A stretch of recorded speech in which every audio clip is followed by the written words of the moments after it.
Hello everyone, this is PM Chelapandi here. I would like to welcome you to my today's session. In this session, we are going to explore about how to solve this problem by using Laplace Transform technique. So before we dive into solving this problem, let's have a small introduction about what does the Laplace Transform technique is doing here. So here, when you are finding solutions to the differential equation by using Euler's method or Legendre's method, at times you may experience like it is difficult to find solutions if we go with this method. So everyone, okay, who try to find solutions for differential equation in those method, definitely you must have this experience. So if you feel difficult to find general solutions to the differential equation, here I can say you can use Laplace transform technique. If you use Laplace transform technique, you can find solutions quickly, okay, because it is a powerful technique that everybody are using to bringing out the solutions to the differential equation. Let's dive into the problem for deeper understanding.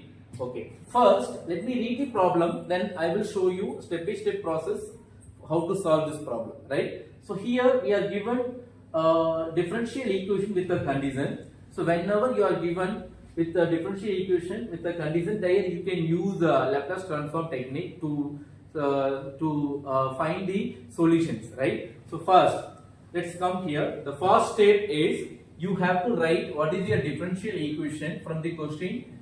That is your first step, right? So after writing your differential equation, you have to take a Laplace transform operator on both sides, which is nothing but the capital L is the Laplace transform, okay, that you have to multiply on both sides. That is the Laplace transform technique that we are using on both sides. So after multiplying Laplace transform operator on both sides, let's multiply this operator with each term individually. Then it will get L of y double dash minus 3 L of y dash plus 2 L of y is equal to the L of e power 2t. The Laplace transform formula for e power 2t is 1 by s minus 2, right? So that I have expanded in the formula. Now let's come here. This is important step, okay?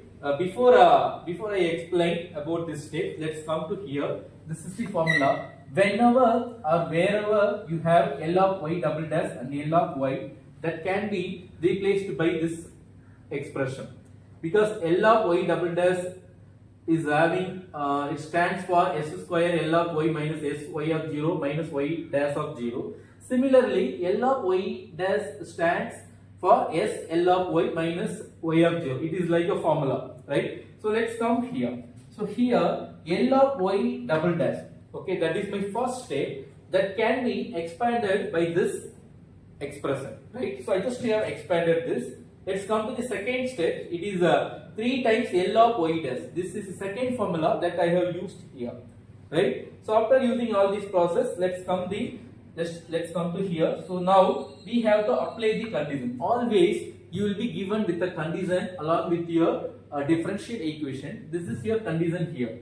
Now y of 0 can be replaced by minus 3 and y dash of 0 can be replaced by 5. So here wherever you have y of 0, that can be replaced by its value. Similarly, y dash of 0 also can be replaced by its value.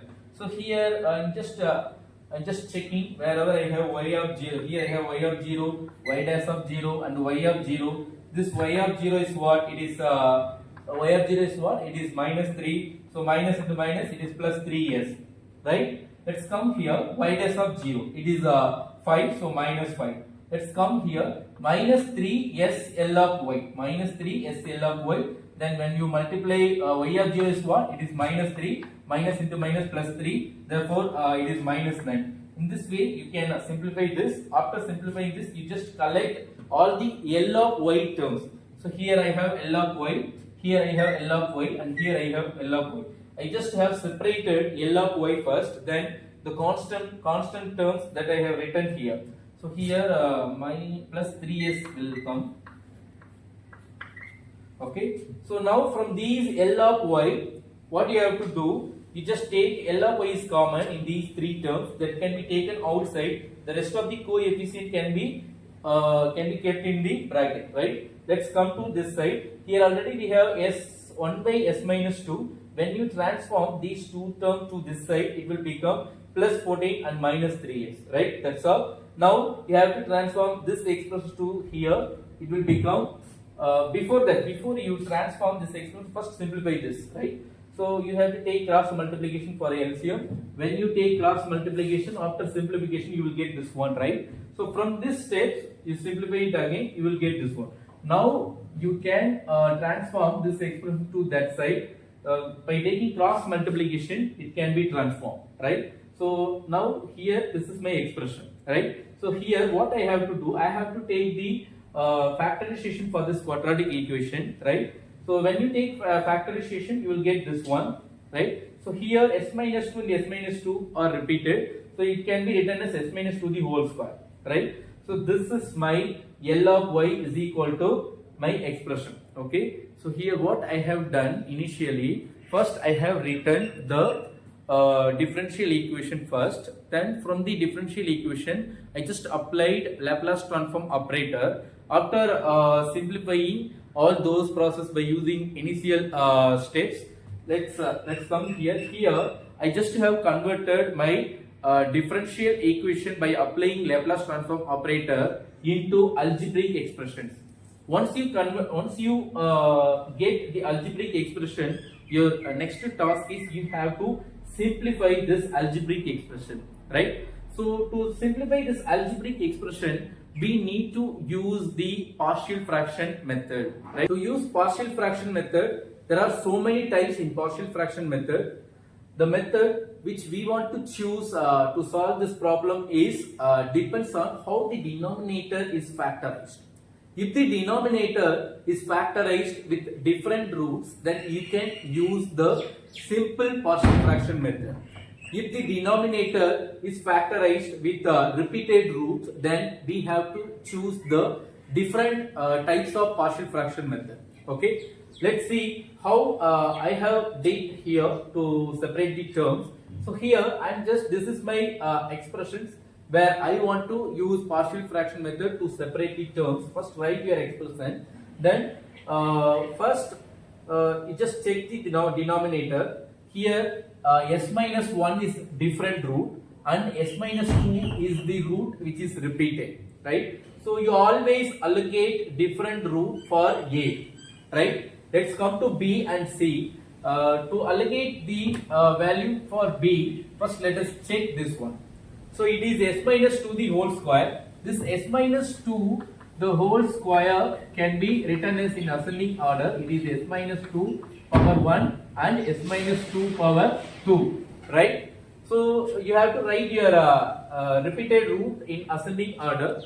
So the first power goes to for B.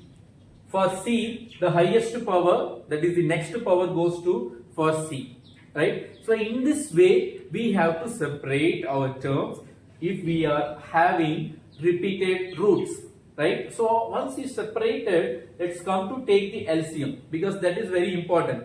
Okay, so when you to take LCM, first let us check what we have in the denominator. Okay, first you have to write the denominator, the different roots. This is the different root that I have written first. For repeated roots like s minus 2, you have to take the highest power. What is the highest power? It is s minus 2 the whole square. Understand? So first write the repeated root, then first write the different root, then for repeated root you have to write the highest power in the denominator. You first complete the denominator. Let's come to the previous step. So now your denominator is s minus 1 and s minus 2 the whole square. Now you have to make this step, which means in all the terms the denominator is s minus 1 and s minus 2 the whole square. Okay, that you have to ensure by multiplying some missing terms, right? So here in A I have only s minus 1. Okay, to equate A with this one, what I should multiply? I should have s minus 2 the whole square in the denominator, right? For that, what I have to do? I have to multiply the s minus 2 the whole square in both numerator and denominator. Then a into s minus 2 the whole square, in the denominator s minus 1 into s minus 2 the whole square. Okay, we just equated. Let's come to the second term. In second term, we have only s minus 2 the whole power 1. What are the missing term? We need s minus 2 the whole power 1 one more time. Then we also need s minus 1. Okay, these two terms are missing because s minus 1 into s minus 1 is going to be s minus 1 power 2, right? So we have only s minus 2 power 1. So still we need to multiply s minus 2 one more time and s minus 1. Okay, when we multiply these two, it will be equated. So for that, we have to multiply s minus 1 and s minus 2 in both numerator and denominator. The denominator will be equated. The numerator will get b times s minus 1 and s minus 2. Let's come to the last term. In last term, we have only s minus 2 the whole square. What we should have? Another term. The another term is s minus 1. S minus 1 is missing. So you have to multiply s minus 1 here in both numerator and denominator. So in denominator, when you multiply that, it will be equated. Then the numerator will be c times s minus 1. In this way, you have to complete these steps. Now look at both sides.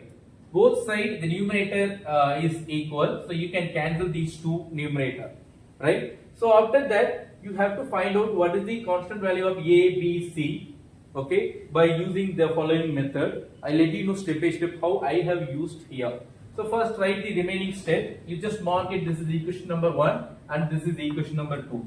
In equation number 2, to find the value a, you have to make b and c is equal to 0 by assigning suitable value for s. Right? So first, to make b and c is equal to 0, I have to check whether there is any common term or not, so that it will be easily get 0. Right? So here s minus 1. Here also we have s minus 1. If we assign s equal to 1, it will get 0, right? So in this way, I just have assigned s equal to 1. These two will be 0. Now we have to substitute this s equal to 1 for this rest of the terms. When you substitute these s equal to 1 in all the other terms, it will give us a is equal to minus 10. In this way, let's move to find the value of b. To find the value of b, what we should do? We have to make a and c is equal to 0 this time. For that, what we should identify first? Is there any common term between a and c or not?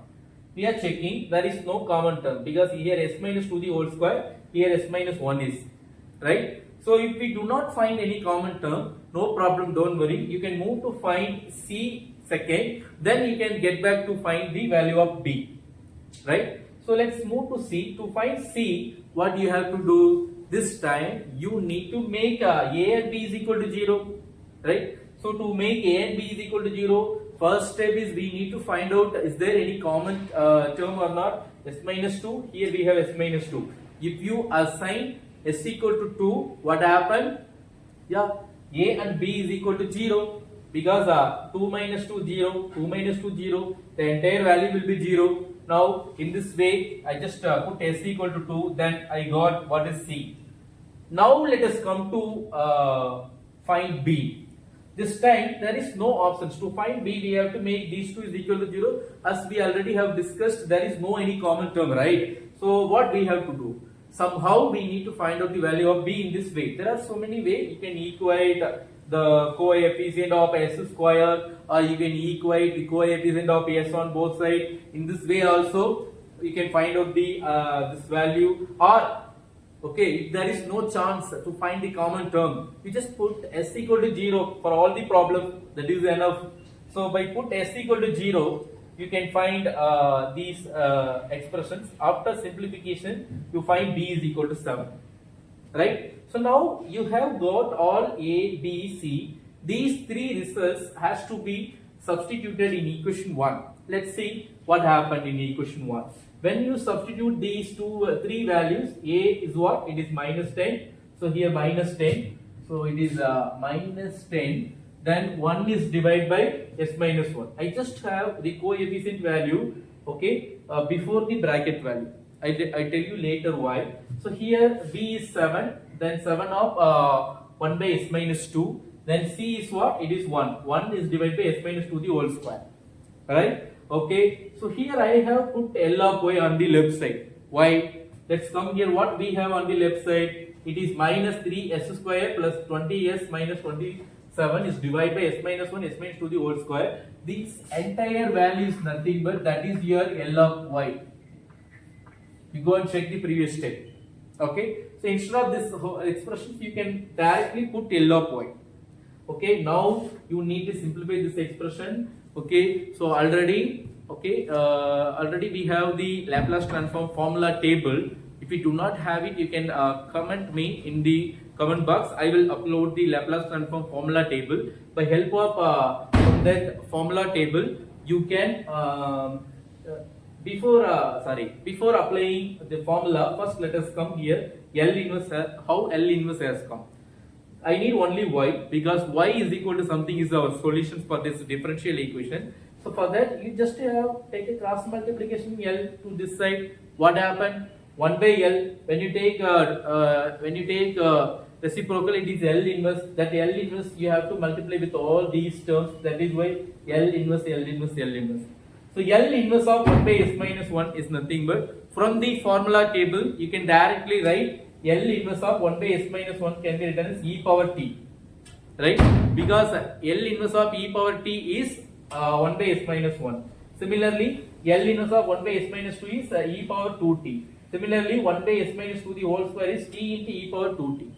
So all these three results, okay, is obtained from the formula table. You can get it from ChatGPT or some YouTube channels, or if you want from me the formula table, please text me. I will upload it. Okay. So thank you so much. In this way, we can solve the differential equation using Laplace transform. I hope you got a clear idea about how to solve this problem by using Laplace transform technique. Okay. Thank you so much. I will meet you in next video. Thank you.